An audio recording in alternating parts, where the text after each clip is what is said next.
बॉलीवुड की प्रख्यात फिल्म अभिनेत्री मीनाक्षी शेषाद्री 3 साल के अंतराल के बाद फिर बड़े पर्दे पर दिखाई देने वाली हैं। वो अब फिर दामिनी और घातक जैसी फिल्में करने के लिए तैयार हैं। कई फिल्मों में भूमिका निभाने के लिए स्क्रिप्ट तैयार कर ली गई है। उन्होंने फिल्मों में अपनी इस दूसरी पारी के लिए परिवार का साथ मिलने पर ही फैसला किया है।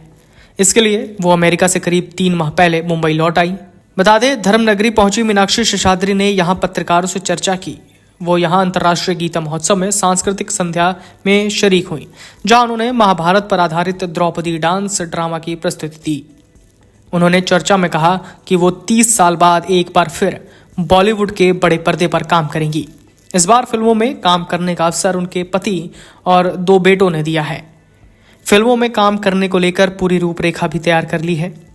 गीता के महत्व पर उन्होंने कहा कि बॉलीवुड के हर मुकाम तक पहुंचने के लिए इस पवित्र ग्रंथ के उपदेश उनके सारथी बने हैं।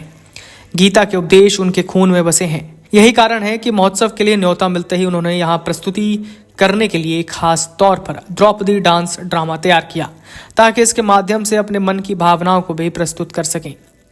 मीनाक्षी शेषाद्री ने कहा कि बॉलीवुड में दामिनी और घातक जैसी फिल्मों में काम करने के बाद वो वर्ष 1995 से अमेरिका चली गई थी और परिवार को ही पूरा समय दिया।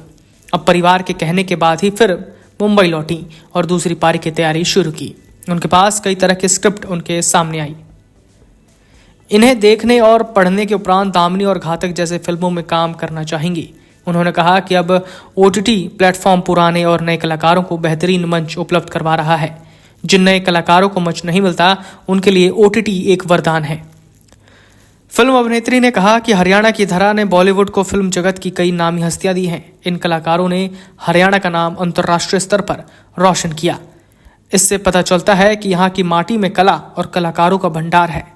इस समय दक्षिण के क्षेत्र के लोग वर्तमान के दौर के अनुसार बॉलीवुड में काम कर रहे हैं, जिसके कारण आज साउथ सिनेमा शिखर पर पहुंच गया है। उन्होंने कहा कि यहाँ की नारी शक्ति समाज के बदलाव में अपना अहम योगदान अदा कर रही है।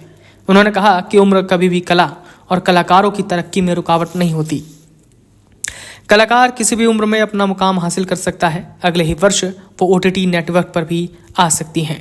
मैं कर रही थी किसी का इंतजार और वो था कोई शख्स नहीं, बस मेरे अंदर की आवाज़ जो कहे कि मीनाक्षी, तुमने अपना परिवार संभाला, बच्चे तुम्हारे अभी इंडिपेंडेंट हो गए हैं, तुम्हारे अंदर जो कलाकार की भूख जो अभी भी है, एक पैशन जो अभी भी है, उसको तुम पूरा करने चलो, निकल पड़ो।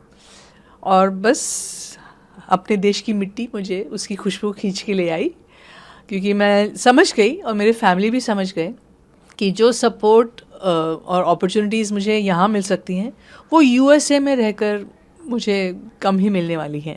कम ही क्या, मतलब ना के बराबर।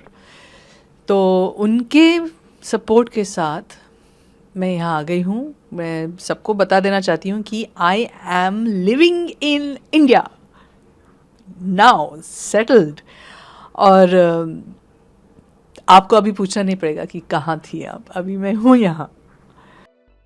Video desk amarujala.com। अगर आप ये वीडियो YouTube पर देख रहे हैं तो हमारे चैनल को सब्सक्राइब करें और बेल आइकन को दबाना ना भूलें। अगर आप Facebook पर ये वीडियो देख रहे हैं तो हमारे पेज को लाइक करें।